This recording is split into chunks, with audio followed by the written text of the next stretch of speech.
Good evening. It's the 15th day of October 2017. Many thanks for joining us on Checkpoint this Sunday evening.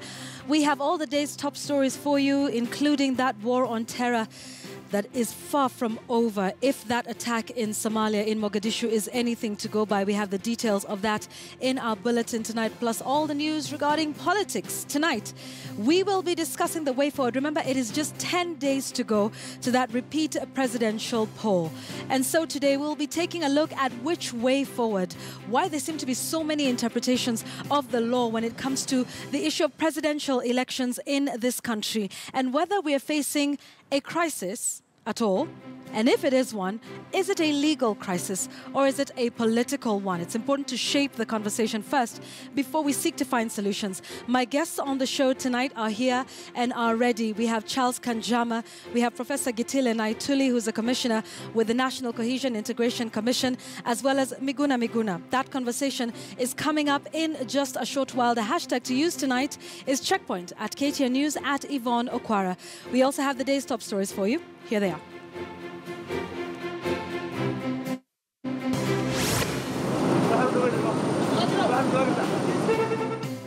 Somalia declares national mourning period in the country's deadliest terror attack as the death toll continues to rise. Parents mourn the loss of their children as government beefs up security in schools in Turkana. So we are calling for a sit-down with the two leaders. And if it is their sides, let them all be there at the same time. Not one their own time, the next one their own time. We are saying speak to each other. Let us compete like brothers. Also tonight, Mount Kenya independent leaders change tune and call for dialogue between Uhuru and Raila. Na uamuzi wa serikali itaundwa ni nani? Ni ya Wakenya na hakuna mwingine ataingilia hiyo.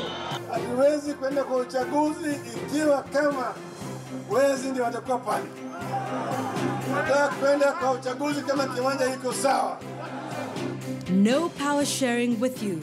President Kenyatta tells Raila as the NASA brigade maintains there will be no repeat poll.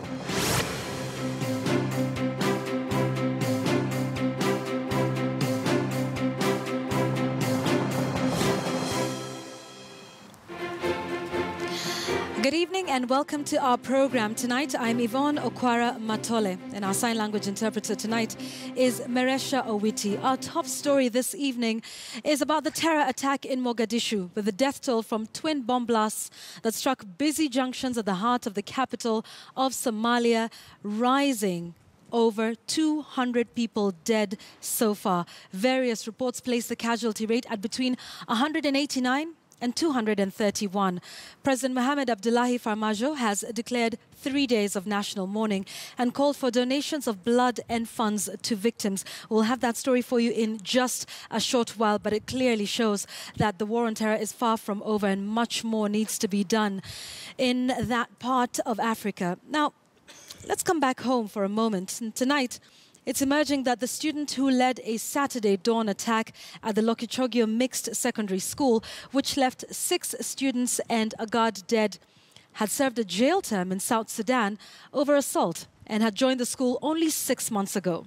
A student who claims he was one of those being targeted during the attack says Abraham Lochor once served as Sudan People's Liberation Army soldier. Lokichogioa Mixed Secondary School has been closed following the attack. It was one of the most horrific gun attacks in a Kenyan school. A Form 1 student, identified as Abraham Lochor from South Sudan, who had been expelled over indiscipline, returned on a deadly revenge mission. Accompanied by 3 gunmen, they went on a shooting spree, killing a guard, 4 male students, 2 female students who were raped before being killed, and leaving 18 students injured. Abraham Lochor, who was leading the gunmen, was arrested by police, but residents would not let the law take its course. Angry residents stormed the Kakuma police station where he was being held, took him and lynched him just outside the police station. His fellow attackers are believed to have fled back to South Sudan. Now, details are emerging indicating that Lochor, who joined the school in its second term this year, had a criminal record. Form 2 student Joseph Lakaale has a jail record. He will not reveal what landed him in jail, but says he met Lochor in jail in South Sudan. Sasa kijana huyo akanipata nikiwa nikiwa mfungwa. Nilikuwa nimefungiwa Sudan. Akaletwa kwa nyumba moja ambaye mimi nilikuwa nimefungiwa ndani. Lakaale says Lochor had been jailed over assault and was released after 4 months. Na wakati huyo kijana aliletwa kwa jela, alisemekana walipora magari ya SPL kwa mahali inaitwa Mangala katikati ya Juba na Bortown. While in jail, he claims Lochor told him he was a soldier. Na ilali huyo kijana ni askari ya Sudan. Alikuwa anafanya kazi, aliniambia anafanya kazi Boma kwa boda ya Ethiopia na Sudan. 8 years later, when Lochor joined the school, Lakaale says he immediately recognized him. Nikamjua vizuri. Nikamuita majina kamili Abraham. Yeye akaniita jina inaitwa Ganja kwa sababu wakati nilikuwa Sudan nilifungwa nilificha jina yangu. Sasa hiyo ndio ile jina ambaye wao walikuwa wananiita na hiyo jina ya utani, lakini majina kamili ni Joseph Lakaale Amoy. Lakaale says Lochor did not want anyone to know his record, a reason he claims he was being targeted during the attack. The injured continue recuperating in hospital, 8 of them at the Moi Teaching and Referral Hospital after being airlifted from Turkana on Saturday. Tension remains high along the Turkana West-South Sudan border. Those we have invited in our constituency, in our country, Kenya, and live with them and study with them, are turning against us. The school has been closed as families of the students and the guard who were killed begin burial preparations. Rita Tinina, KTN News. I want to take you back to our top story tonight, and that is concerning the death toll from the twin bomb blast that struck busy junctions in the heart of Somalia's capital, Mogadishu. It has risen, with reports indicating over 200 people dead so far. Various reports place the casualty rate at between 189 and 231, with the president now declaring 3 days of national mourning and calling for donations of blood and funds to victims. There were 2 car bombs in separate parts of Somalia's capital, Mogadishu, and the death toll continues to rise. The number of people who are injured in the attacks is reported to be 275. It is the single deadliest attack ever in the Horn of Africa nation. Police say the first explosion in the city's K5 Junction area, which is lined with government offices, hotels and restaurants, destroyed several buildings and set dozens of vehicles on fire. About 2 hours later, a second blast took place in the city's Medina district. Police say the suspect had been caught on suspicion of planting the explosives. Angry protesters took to the streets in Mogadishu a day after the massive truck bomb attack. Somalia's government blamed Al-Shabaab for the attack it called a national disaster.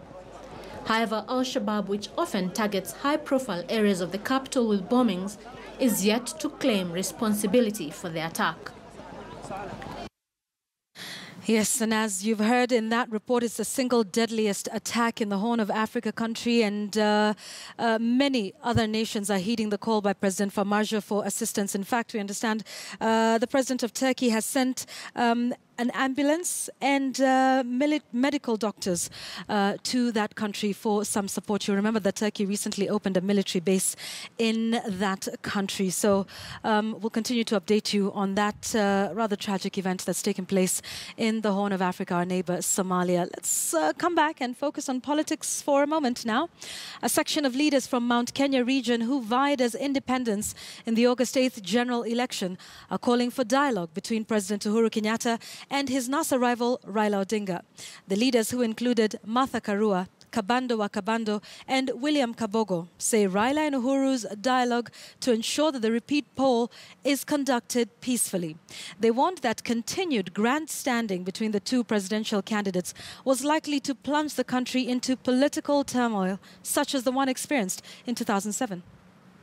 We call upon the Jubilee government and the NASA coalition to dialogue with the aim of reaching agreement on a level playing field for the conduct of the successful presidential election. All efforts must be made to moderate, to calm, and to inspire confidence and peace in the Republic of Kenya. The IEBC did call talks with the two protagonists, the President and Honorable Raila. But what we saw is teams of those two respective leaders arriving at IEBC at different times. Those are not talks, as envisaged. They are talks with the IEBC by individual parties. So we are calling for a sit-down with the two leaders. And if it is their sides, let them all be there at the same time. Not one their own time, the next one their own time. That would not be an honest engagement. We are saying speak to each other. Let us compete like brothers, knowing that there shall only be one winner. And that's why we are saying as we support the president, we support dialogue and talks to get Kenya away from where it was in 2007, 2008. That's the bottom line. The main candidates need to engage. They can even engage tomorrow, and we continue with the election on 26th. All right, now all of this comes as President Uhuru Kenyatta directs Acting Interior Cabinet Secretary Dr. Fred Matiang'i to deal firmly with demonstrators who contravene the law, even as the opposition is set to start daily anti-IEBC demos countrywide. The president, who led Jubilee campaigns in Laikipia and Nyeri counties, said no one was above the law. Chris Tairu reports. President Uhuru Kenyatta and his deputy William Ruto continued with their Jubilee campaigns in the Mount Kenya region, traversing Laikipia and Nyeri counties. And with the opposition NASA set to start their daily demonstrations on Monday to push for the reducible minimum demands before the repeat of the presidential polls, the president was categorical that lawbreakers should be dealt with decisively. Hakuna maandamano ya amani ambaye inakusababisha kuchukua na kupora mali ya mama mboga ambaye anatafuta riziki ya mtoto wake. Hakuna maandamano ambaye inaenda kupiga police station na mawe. Hiyo sio maandamano ya amani. Tunamwambia ukitaka maandamano ya amani, fanya maandamano ya amani. Lakini ukilete furugu na kusumbua Wakenya wenzako, lazima utachukuliwa hatua. Sisi tunamwambia Bwana Matiang'i asimame imara. Ahakikishe ya kwamba mtu analeta fujo anapatikana na sheria. We want a peaceful country. Ama namna gani jameni? The president stated that the government will not allow any destruction of property and that anyone found engaging in illegal activities will not be spared. The problems that we have are a result of one man who goes by the name of Raila Amolo Odinga, who has refused to be a Democrat, who has refused the will of the people and is desirous to take power through the back door by causing violence, commotion and chaos in Kenya. Awachane na maandamano, awachane na masharti, awachane na chepukati, awachane na chiloba, awachane na wale wana print ballot papers, ajipange kwa uchaguzi kwa sababu Wakenya wako tayari kuamua tena. The Jubilee Brigade also asked the arrivals in NASA to be prepared to meet at the ballot come the 26th of October, and that they should not expect any power sharing through talks initiated by the international community. Hata kama hatukubaliani tutarudia. Kwa sababu tulikuwa tunajua kitendawili alikuwa anataka sisi tukatae Wakenya warudi vita ile ya 2007, ndio aende apige nduru kwa wazungu ati ndio akatiwe nusu yake mkate. Bwana kitendawili upande ule mwingine kazi yake ni kitendawili. Mpira huyu, mpira yule. Mutego nasa huyu, nasa yule. Sarakazi tibin, uchawi tialala. Sasa mimi nauliza nyinyi, mutashindwa kuamua kati ya Uhuru Kenyatta na bwana kitendawili? Tomorrow the Jubilee team will be taking their campaigns to Garissa, Kitui and Machakos counties. Chris Tairu, KTN News. And now NASA is threatening to hold its own elections should IEBC proceed with the October 26th repeat presidential polls. NASA principals led by Raila Odinga spoke at Mombasa's Mama Ngina Drive, as Francis Ontoma now tells us. A crest of a wave swept the legendary Mama Ngina Drive, Mombasa, as NASA leader Raila Odinga touched base with his supporters immediately after his trip to London. Odinga brought with him the synergy and this time around advising his supporters to stay away from the October 26th poll called by IEBC, which he describes as undemocratic. Hatuwezi kwenda kwa uchaguzi ikiwa kama wezi ndio watakuwa pale. Tunataka kwenda kwa uchaguzi kama kiwanja iko sawa. Tutang'oa miba. Tutang'oa visiki. NASA's lead lawyer and Siaya Senator James Orengo pushing the discussion to a whole new level. Uhuru na Chebukaji wakisema wanaendelea mbele na uchaguzi. Waende mbele na uchaguzi wao na sisi tutafanya uchaguzi wetu. And as Odinga explained to his supporters about his reasons for the withdrawal, the vexing question of ICT, which was at the center of the Supreme Court petition that overturned the presidential poll, came up. He's now demanding the relocation of the server management system to Kenya. Hiyo server haiko Kenya, hii iko Ufaransa. Tumesema ati server ambayo iko na rekodi ya Kenya, ya upigaji kura yote ya Kenya, mpaka ikae Kenya, sio Ufaransa. NASA principals Musalia Mudavadi and Moses Wetangula led an onslaught on Jubilee as calls for NASA strongholds to stay away from the elections intensified. Mimi nataka niambie ndugu zetu wa Kenya na wale wanasema uchaguzi uendelee, ule wa bandia. Hawa wanataka Raila awe pale kusafisha maovu yao. IEBC has done the most bizarre and strange thing I have ever heard. Watu wale wameita akina Joe Nyaga, akina Aukot, sijui nani. These are people who stood and conceded defeat. How do you invite them to contest again? Since NASA began their countrywide demos, police have been firmly on the spotlight with claims of brutality, and some are now accusing law enforcers of engaging in negative ethnic profiling. The NASA leadership says Monday marks the beginning of the coalition's daily protests. Tutaandamana, ukipenda, usipende, ukitaka, usitake, tutaandamana. Msiogope. Nyinyi mkijitokeza kesho, halaiki ya watu vile nimeona hapa na 001, nimeelezwa kwamba hapa si Mama Ngina Garden, hapa ni Mama Ida Odinga Garden kutoka sasa. No reforms. In his first rally since the London trip, opposition leader Raila Odinga made his first stop over here in Mombasa, and the coalition insists that he'll not be participating in the October 26th election. Francis Ontomwa, KTN News, Mombasa.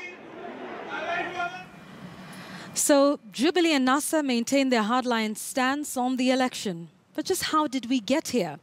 Political affairs reporter Murimi Mwangi retraces the current stalemate back to 2013 and explains why a strategic move by Attorney General Githu Muigai back in 2013 has come back to haunt the Jubilee Party more than 4 years later. As uncertainty lingered over the fate of the Raila Odinga 2013 presidential poll petition, Uhuru Kenyatta, then as president-elect, began a charm offensive signing post-election pacts with, among others, then Amani Coalition presidential candidate Musalia Mudavadi, in a tactical move to consolidate support in the event that the retired Chief Justice Willie Mutunga's bench nullified his election. This is Attorney General Professor Githu Muigai strategically filed an application that saw the Supreme Court restrict any likely fresh election to the parties in the petition, at the time Odinga and Kenyatta. But some 4 years later, this has come to haunt President Kenyatta after Odinga and his running mate Kalonzo Musyoka quit the October 26th repeat presidential poll, demanding fresh elections in 90 days, as contemplated in the 2013 Supreme Court verdict, originating from Githu's application. Our withdrawal from the election requires the IEBC to cancel the election and conduct fresh nominations.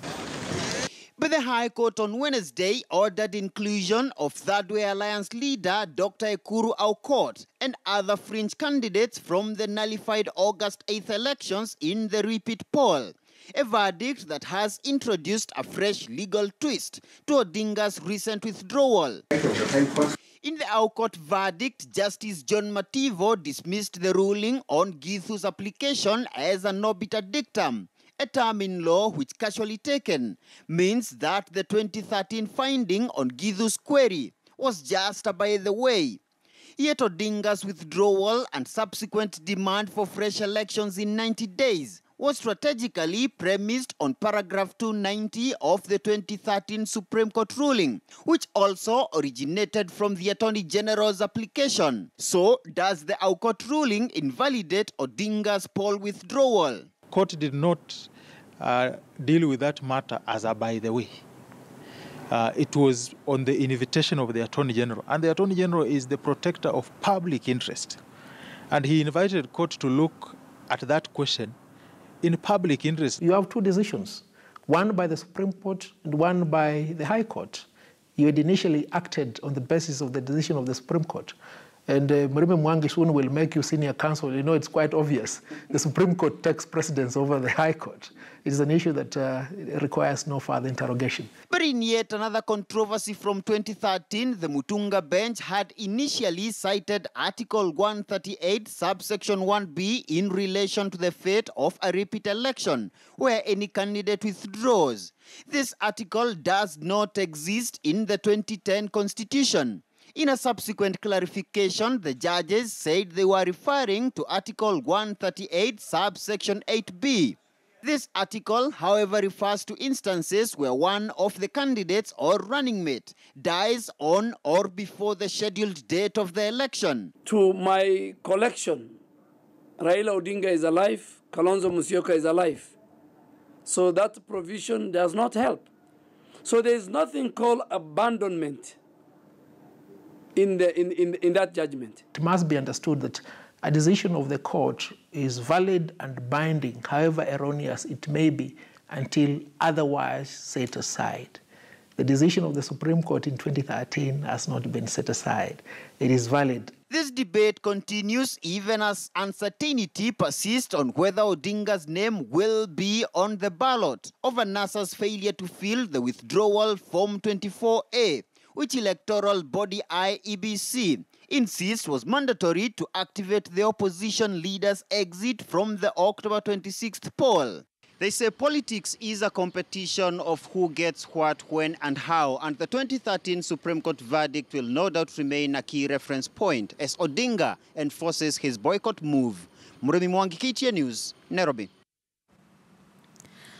Now, at least 4 people are stranded at the Ombo Mission Hospital in Migori with bullets still lodged in their limbs.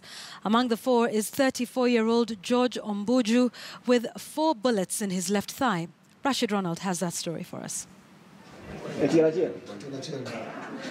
George Ombuju, a victim of police brutality in Migori County. Doctors have managed to remove 2 bullets from his thigh. They are yet to remove 4 others, still lodged in his thigh. Walking with the support. 1, 2, 3, 4, 5, 6. Yeah, 6. There are 6. So 2 were removed. Yeah. His 3 colleagues are also nursing gunshot wounds here at the Ombo Mission Hospital in Migori. Uriri MP Mark Nyamita visited them today at the hospital. We're actually in shock that we would find one gentleman has 6 bullets still lodged on his thigh.